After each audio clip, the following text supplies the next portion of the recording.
Bienvenidos, bienvenidas, muchísimas gracias por estar con nosotros en este nuevo podcast. Siempre hay temas de mucha relevancia, mucha importancia para ustedes y para nosotros a este programa Hablando con los Amigos de Mundo. Y considero a una persona que yo respeto mucho, aprecio mucho, al doctor Guillermo Zúñiga. Es un hermano en la fe también y estoy acostumbrado a decirle hermano Guillermo. Bienvenido, gracias por estar con nosotros, dedicar este espacio para desafiarnos, para inspirarnos, para aprender juntos. ¿Cómo está? ¿Cómo se siente? Muy bien, hermano Mundo, gracias por la invitación. Realmente es un privilegio el estar acá conversando con usted, porque sabemos que de estas conversaciones también uno se nutre, uno aprende y uno también se inspira para hacer mejores las cosas. Sí, gracias por su tiempo.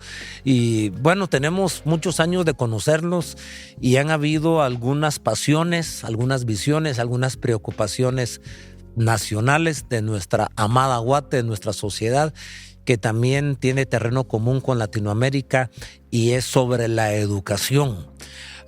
Usted debe tener sus propias experiencias. Yo tengo una experiencia y con eso quisiera iniciar. Estaba en un cementerio, en el cementerio Las Flores, me parece. Bueno, no recuerdo el cementerio. Habían asesinado a un tío mío, primo de mi mamá, pastor, y al mismo tiempo un médico. Él era pediatra y era pastor de una iglesia en la Avenida Bolívar. Asunto que lo asesinaron por robarle el carro. Pero me impresionó algo. Él de 58 años, o sea, para morirse a esa edad, joven. Antes de la pandemia, eso era muy joven. Ahora en la pandemia han cambiado las reglas del juego, ¿verdad? Porque gente de toda edad se ha muerto. Pero estábamos ahí muy consternados por la manera que lo habían asesinado. Diferente gente habló refiriendo palabras muy bonitas de mi tío, del doctor, del pastor.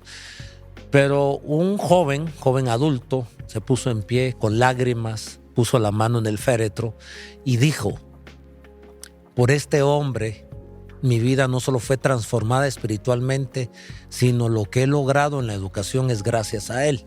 Cuando yo me convertí era un niño, dice él. Y bueno, desde niño él se había dedicado al alcohol, quizás a las drogas. Pero cuando llegó a la iglesia fue inspirado, o sea que llegó como de 14 o 15 años, fue inspirado a seguir estudiando. Su pastor lo inspiró a seguir estudiando. Y finalmente él, me parece que había cerrado un peritaje, perito contador, si no recuerdo mal, había terminado diversificado y se sentía muy exitoso, porque nadie en su familia había llegado tan lejos en la educación como él, y se lo atribuía a la influencia de la iglesia y de su pastor. Pero su pastor lo encontró en pasillos y le dijo que vas a seguir estudiando.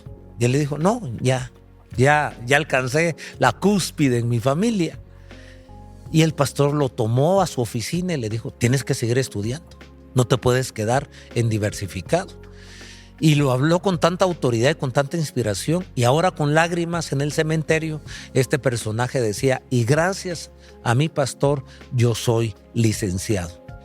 Me impresionó tanto porque era un pastor el que había fallecido, era tío mío, y que había inspirado a un niño, a un adolescente, a un joven a llegar a un peldaño educativo, y este hombre se sentía muy agradecido con su ahora fallecido pastor.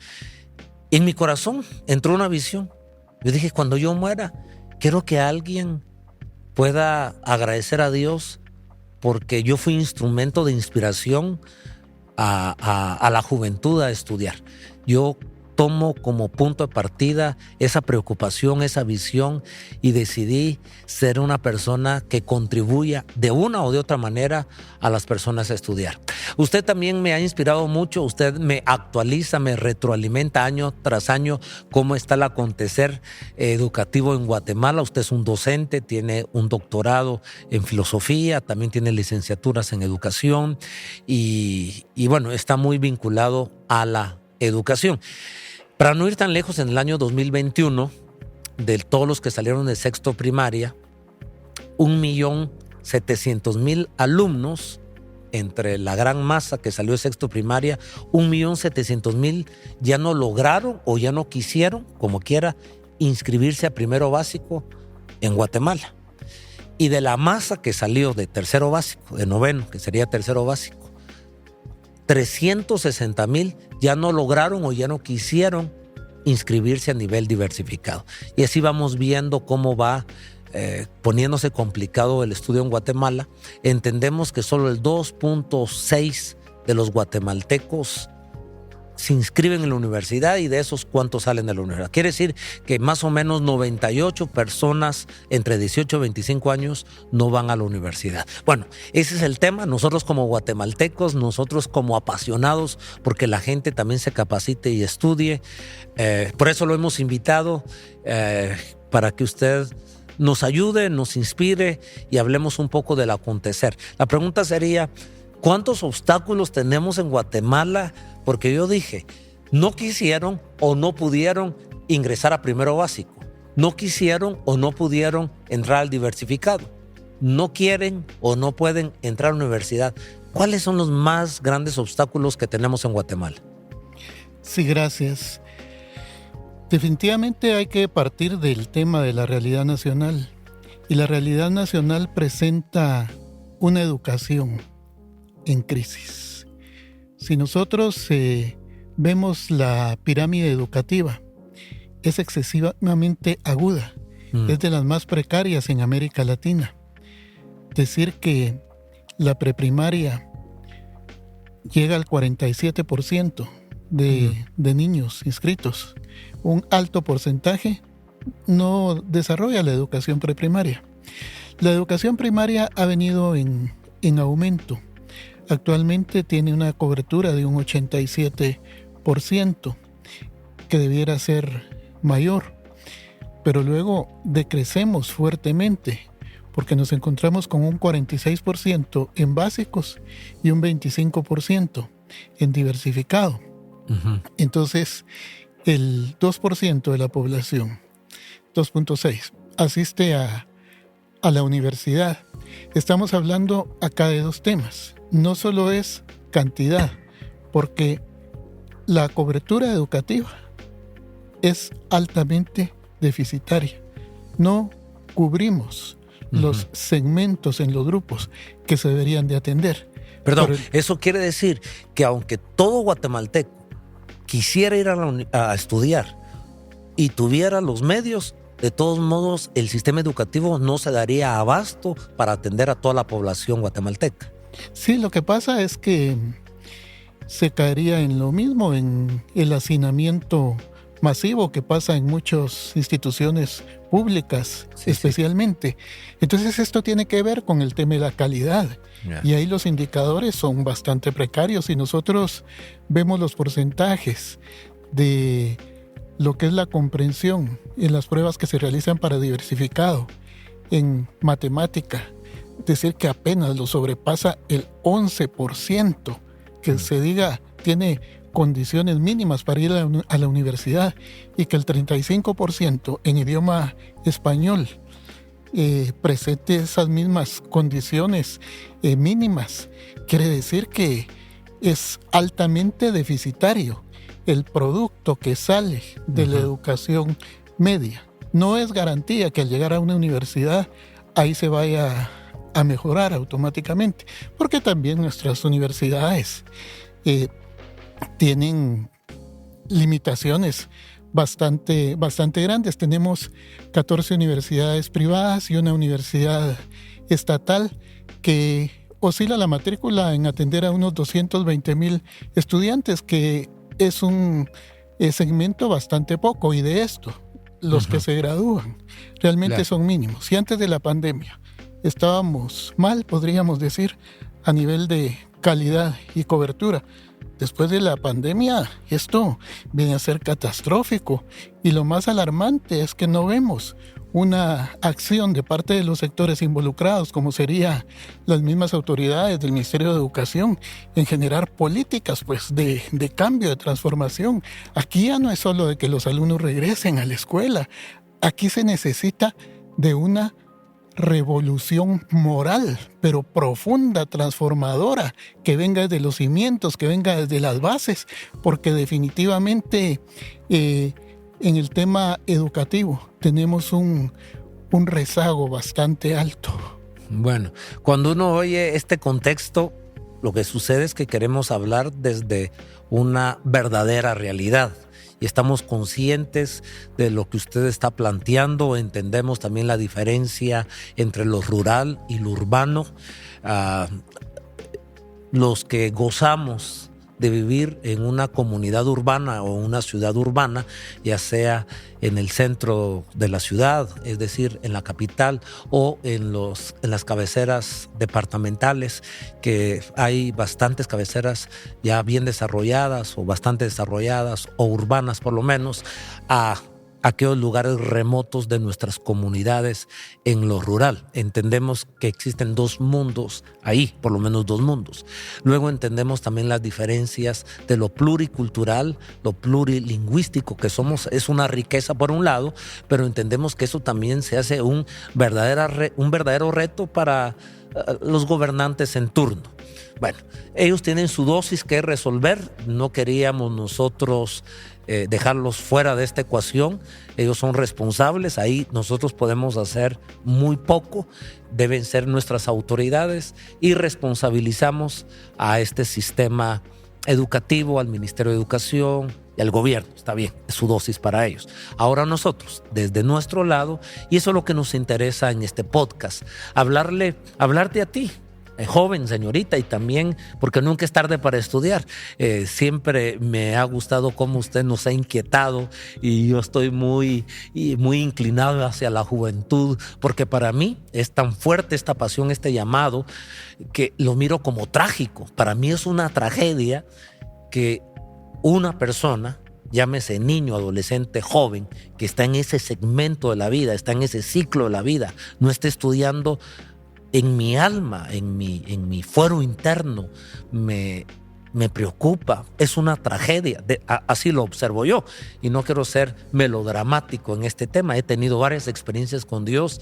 Uno de estos días conté cómo enfrente del espejo, yo rasurándome, había cerrado el pensum de licenciatura en teología y ya no lo necesitaba. Ya han pasado 10 años y ya no era el asunto de aprender más, que podía seguir de otras maneras, seguir aprendiendo. Ya había cerrado el pensum, solo era un asunto de hacer la tesis y meterme al examen privado para evidenciar lo que yo ya sabía. Entonces el tema de tener un título no era traer más conocimiento, no lo miraba en ese momento así. Tampoco iba a generar recursos económicos el tener el título, tampoco estaba interesado en que, dígame licenciado, no tenía esa hambre de fama y no me sentía motivado hasta que comencé a pensar en mis hijos y la importancia de inspirar a mis hijos, a un equipo de pastores jóvenes y a la juventud de nuestra iglesia y en general a Guatemala. Eso me sacudió de una manera tan fuerte que se hizo una pasión, un llamado en mi vida.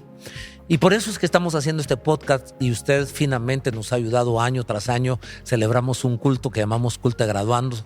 Recién hace un tiempo tenemos años de estarlo haciendo, sí. Y siempre estamos premiando, reconociendo como iglesia a los que terminaron diversificados, los que terminaron universidad o posgrados, felicitando a los padres de familia. El obstáculo económico puede ser un obstáculo grande para estudiar, ya lo sabemos.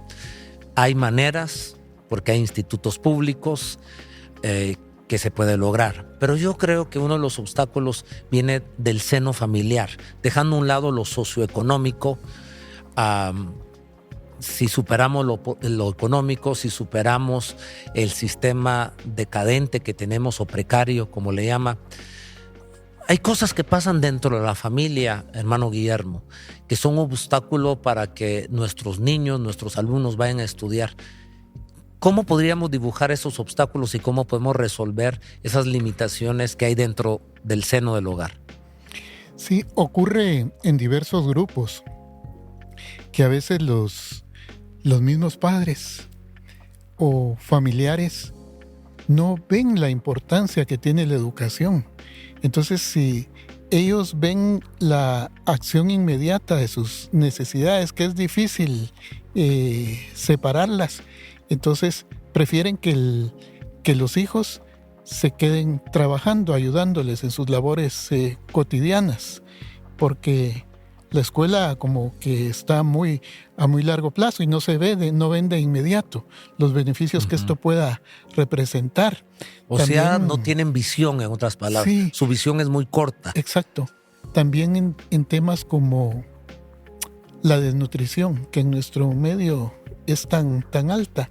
Entonces, esto con los desayunos escolares y todas las cosas buenas, porque hay cosas útiles, importantes que a veces no se mencionan, pero esto ha sido de mucha ayuda para familias, sobre todo en áreas rurales, en condiciones de mucha pobreza, cuando los envían, sea por la comida, por el desayuno, sí, pues, que les va a ayudar Es que eso hasta algo. Los doctores nos ofrecen una champurrada con cafecito. Sí. Todos nos sentimos motivados a asistir, claro. Sí, pero parte también del interés, porque si no existe ese apoyo, claro, muchas personas han tenido que luchar por su cuenta. Que son la excepción, ¿verdad, mano? Sí. Nosotros conocemos gente así, como Maynor Martinoli, como Angelino Morales, como Esvin Pirir, que son conocidos mutuos. Usted debe tener otras personas, usted que ha sido un docente, saber cuántas historias tendrá que le consta que, contra todo pronóstico, sin el apoyo de nadie, bueno, solo el de Dios dándole la vida, pero ha habido un motor interno que los ha impulsado a esta gente a estudiar. Sí, hay un testimonio que quiero compartir muy breve. Este muchacho se llama Onelio Menchú.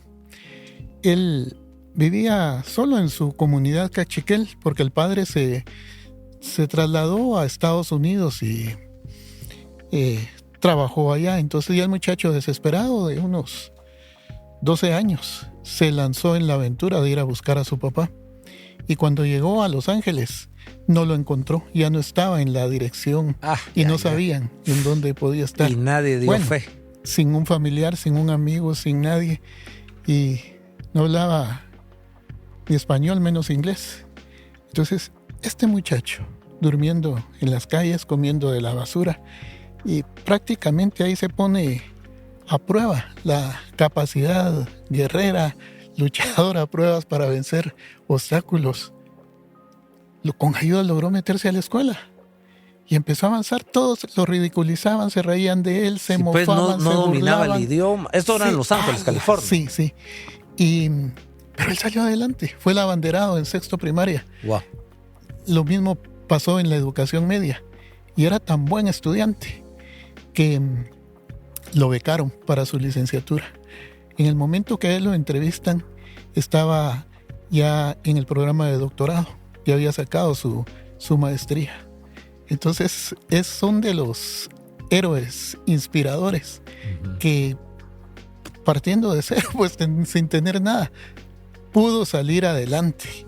Entonces, en alguna medida, eso nos inspira porque a veces nosotros teniendo mejores condiciones y teniendo, sobre todo, tal vez la oportunidad de enviar a nuestros hijos a algún colegio, darle las mejores condiciones, esto hay que reconocerlo, es ser privilegiado. Sí. A Dios gracias si has tenido esas condiciones, esas posibilidades. Es estar agradecido porque el estudio como que viene a ser parte de un proceso tan fuerte, pero que hay que vencer muchos obstáculos. Entonces al final, por ejemplo, en los servicios de graduación y en ese reconocimiento donde a Dios gracias pues pudieron lograr esa meta de terminar sus estudios, tuvieron que pasar, cada uno es una historia, por diversas situaciones, vicisitudes, pero debemos de recordar algo: cada vez que alguien se gradúa, el país avanza, porque esto no solo es la satisfacción personal de haberlo logrado, esto va a tener su incidencia social, que esperamos sea para bien. Sí, bueno, usted está tocando este tema donde yo ya quería incursionar. Gracias por mencionar, tener una visión más amplia, una visión integral, porque pronto uno solo lo vida desde su perspectiva. Exacto. una visión muy corta hasta donde llega el largo de nuestra nariz y si somos chatos, hasta ahí llega nuestra visión. Por supuesto que hay recompensas, que hay beneficios para aquel que se educa, pero la nación, la familia, la sociedad mejora. Nuestro país está en vías de desarrollo y nos vemos cuesta arriba porque sin esa educación es muy difícil. El alto analfabetismo que tenemos en nuestra nación es increíble, ¿verdad? Somos de los países más altos. Por muchos años yo escuché que éramos en la región el país más analfabeta, con un 30% arribita. Luego el doctor Harold Caballeros, hace 5 años precisamente, lo invitamos a él a esta reunión de graduación, de culto de graduandos, y él vino con la triste noticia que Guatemala por primera vez estaba ocupando ya ese sitial como ser el país más analfabeta de la región, superando a Haití. Haití siempre y sigue teniendo esos desafíos. Eso nos entristece. Pero el punto aquí, y tal vez el corazón de este podcast, de este programa en especial, es para aquellas personas, yo le llamo la casta privilegiada. ¿Quiénes son la casta privilegiada de Guatemala? No estoy pensando en la clase rica, millonaria, que este segmento de personas tiene la oportunidad incluso de ir a cualquier parte del mundo a estudiar sabiendo 2, 3 idiomas. Tampoco me estoy refiriendo a la clase, porque entiendo la realidad de la extrema pobreza. Es tan complicado para la extrema pobreza tener acceso a la educación. Me estoy refiriendo de pronto a la comunidad urbana, porque yo pienso que la comunidad urbana sí puede estudiar, con dificultad, pero sí tiene acceso. Cuando yo llamo la casta privilegiada para estudiar, me estoy refiriendo a las personas que viven en lo urbano, sea en el interior del país, en cualquiera de los 21 departamentos fuera de la capital, del departamento de Guatemala, hay otros 21 departamentos, son la casta privilegiada. Pero que no estudie la casta privilegiada, siendo privilegiados para tener acceso, para mí es una tragedia. Y quisiéramos con este podcast que Dios nos dé la gracia, el cariño, el gran amor que hay y la gran pasión que tiene el hermano Guillermo como doctor, como licenciado, con varias maestrías, y en mi calidad de ser un líder comunitario de iglesia, pues, de una comunidad eclesiástica. Queremos valernos de esto que Dios nos ha dado para inspirar a los muchachos, a la gente, incluso a la gente adulta, que nunca es tarde para estudiar. Yo creo que aquí es una cuestión de visión. ¿Cuál sería la visión más grande según su experiencia en esa interacción con alumnos que cree usted que los ha llevado a estudiar teniendo 1000 tentaciones para no hacerlo, desde la naturaleza negligente, ¿verdad?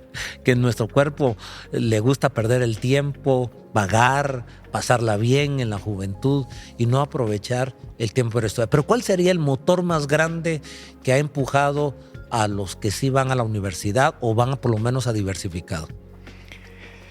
Sí, definitivamente debe existir el apoyo es fundamental, pues el apoyo de su grupo familiar o quien les esté ayudando. En muchos casos hay personas generosas que ayudan para que algunos niños jóvenes estudien. Entonces, eso es de aprovecharlo al máximo, la oportunidad que se presenta. Pero en todo este proceso no solo consiste en inscribirse y decir, estoy estudiando. Claro que es mejor que aquel joven que anda por la calle y ¿qué haces? Nada. ¿Y estudias? No. ¿Trabajas? Tampoco. Entonces, no tener un rumbo en la vida, no tener una visión, un propósito. ¿Qué hacer? Cuando tienes tus metas, sabes qué quieres hacer en la vida. Entonces, eso es muy importante. Y saber que van a haber obstáculos, pero hay que vencerlos.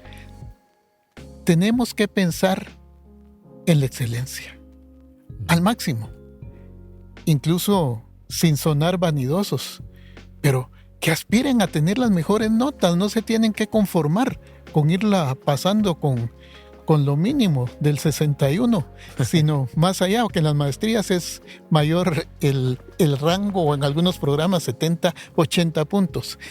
Es importante que den todo, que se esfuercen y que den las prioridades que debe de tener, y el estudio debe ser fundamental. Y algo más, tener valor agregado en tu vida. ¿Cómo se lo vas a lograr ese valor agregado? Sacando ventaja. Por ejemplo, a veces se pensaría, no es suficiente solo la jornada de estudio, solo con ir al colegio, con ir al instituto. Aprender otro idioma. El prepararse en lo que son los retos de la tecnología.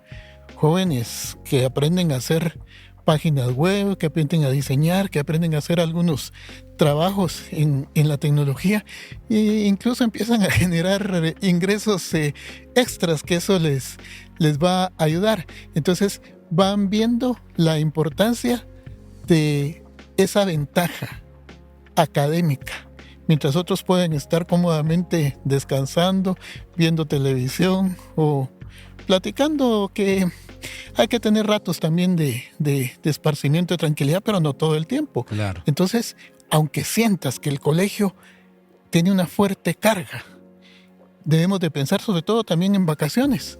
¿Qué están haciendo en vacaciones? ¿No van al colegio? No hago nada. Me levanto tarde, me dedico a descansar, sacar el máximo provecho, y eso va a ser en todo momento. Terminó el diversificado, no se puede quedar ahí. No se puede, porque entonces las oportunidades que vas a tener son muy limitadas. ¿Qué trabajo? Se te va a dificultar mucho. Tienes que ir a la universidad. Y sacando la licenciatura, cada vez la competencia es grande en este mundo globalizado. Hay que apuntarle al posgrado. Y definitivamente hay que ir avanzando, porque si uno no lo hace, otras personas lo van a hacer y te van a comer los espacios académicos, laborales, porque aún para las becas, ¿qué piden? Excelencia, buen rendimiento. Entonces, hay una serie de instituciones, porque también las becas... y se pierden becas a propósito. Sí. Hay becas que son becas préstamo, como suele pasar en Estados Unidos, ¿verdad? O en otros lugares, que cuando la persona se gradúa dice, ¡ay! ¿Qué deuda que tengo aquí para cuántos años o para toda mi vida? Pero esto, si es un compromiso, hay que honrarlo.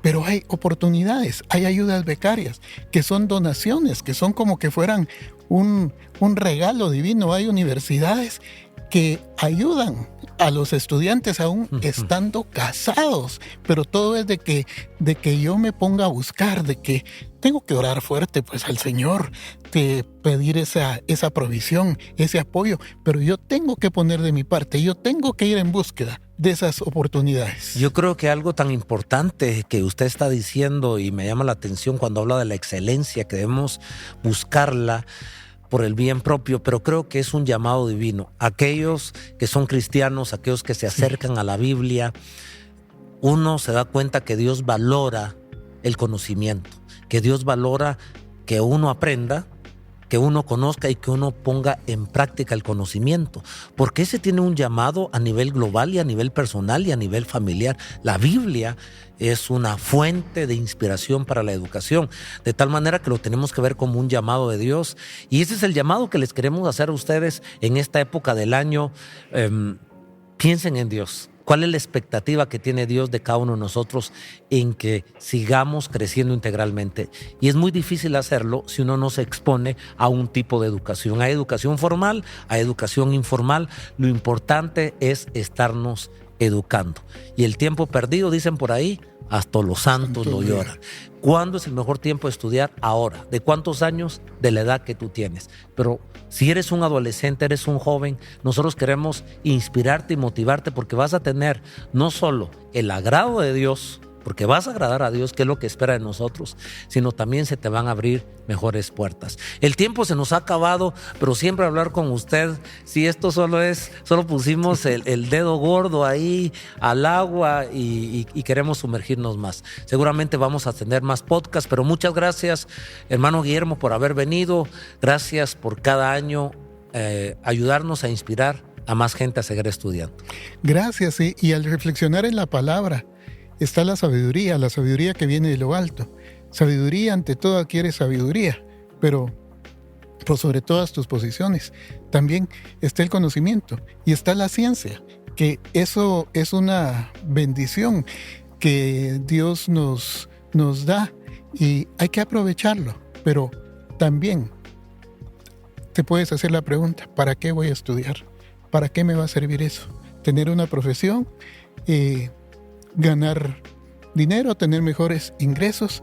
Pero hay algo todavía más importante y es el servicio, es la ayuda a los demás. Así vamos a poder ayudar en mejor forma a otros. Para eso nos vamos a especializar, para eso vamos a conocer, para eso vamos a estudiar, para poner todos esos conocimientos al servicio de otras personas. Vamos a servir a las personas, no a servirnos de las personas. Excelente, muchas gracias, licenciado, doctor, amigo, hermano Guillermo Zúñiga. Será hasta el próximo podcast. Un abrazo, bendiciones.